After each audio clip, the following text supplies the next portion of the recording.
Hi అండి. నమస్తే.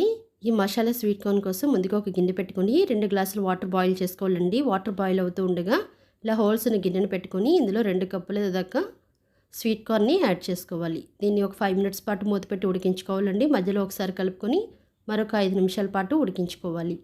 ఇలా ఆవిరి మీద ఉడికిన స్వీట్ కార్న్ అనేది బావుంటుందండి టేస్ట్. ఇప్పుడు ఇవి ఉడికాయో లేదో చెక్ చేసుకొని వీటిని వేరొక బౌల్‌లోకి ట్రాన్స్‌ఫర్ చేసుకోవాలి. ఇప్పుడు ఇలా వేడిగా ఉన్నప్పుడే కార్న్ ఇందులో ఒక పావు టీ స్పూన్ బటర్ కలుపుకోవాలండి. బాగా మిక్స్ చేసుకోవాలి.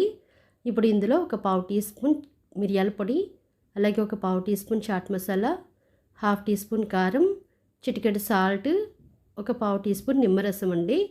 అలాగే లాస్ట్‌లో కొద్దిగా కొత్తిమీరని వేసుకొని బాగా కలుపుకోవాలి. అంతేనండి. ఈజీగా మనకి మసాలా స్వీట్ కార్న్ రెడీ అయిపోయింది. మరి నా వీడియో నచ్చితే సబ్స్క్రైబ్ చేయడం మర్చిపోకండి. Thank you.